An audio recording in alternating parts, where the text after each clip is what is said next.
بسم اللہ الرحمن الرحیم، السلام علیکم ورحمۃ اللہ وبرکاتہ۔ سوال پوچھا گیا ہے، جب تک بیوی کی شرمگاہ نہ دیکھ لوں ڈسچارج نہیں ہوتا، کیا میاں بیوی ایک دوسرے کی شرمگاہ دیکھ سکتے ہیں؟ یہ دیکھیں، سوال حیا کے خلاف ہے، لیکن سوال بہت زیادہ اہم ہے کہ جیسے بھائی نے پوچھا کہ جب تک میاں بیوی ایک دوسرے کی شرمگاہ کو نہیں دیکھ لیتے، ڈسچارج نہیں ہوتے ہیں، تو کیا شریعت مطہرہ کے اندر، اسلام کے اندر میاں بیوی کا ایک دوسرے کی شرمگاہوں کو دیکھنا شرعاً جائز ہے کہ ناجائز ہے؟ تو اس کے بارے میں شریعت کیا کہتی ہے، آج اس ویڈیو میں انشاءاللہ اس پر وضاحت کروں گا۔ اگر آپ یوٹیوب چینل پر نیو ہے، چینل کو سبسکرائب کیجیے، فیس بک پیج پر دیکھ رہے ہیں فالو کر آگے شیئر ضرور کیجیے گا۔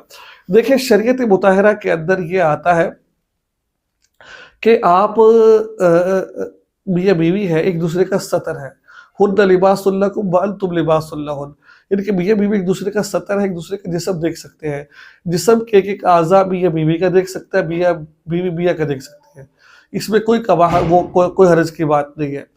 لیکن ایک حدیث میں آپ کے سامنے بیان کرنا چاہتا ہوں، حدیث پاک میں آتا ہے، حضرت عائشہ صدیقہ رضی اللہ تعالیٰ عنہ روایت کرتی ہے، مفہوم عرض کر رہا ہوں، رسول اللہ صلی اللہ علیہ وسلم نے نہ کبھی میری شرمگاہ کو دیکھا، نہ میں نے کبھی ان کی شرمگاہ کو دیکھا۔ اب اس کے اندر جب میں نے کتابوں کا مطالعہ کیا تو مجھے ایک بات یہ ملی کہ شرمگاہ کو دیکھنے سے نسیان کی بیماری پیدا ہو جاتی ہے، بھولنے کی بیماری پیدا ہو جاتی ہے۔ تو یہ بھولنے کی بیماری آج دیکھا جائے تقریباً بہت سارے لوگوں کے اندر بھولنے کی بیماری ہے، ہر بندہ بھولنے کا شکار ہو جاتا ہے۔ تو وہ ریزن کیا ہے؟ وہ ریزن اور بھی ہو سکتی ہے، ریزن ایک یہ کہ ہم شرمگاہوں کو دیکھتے ہیں، ٹھیک ہے؟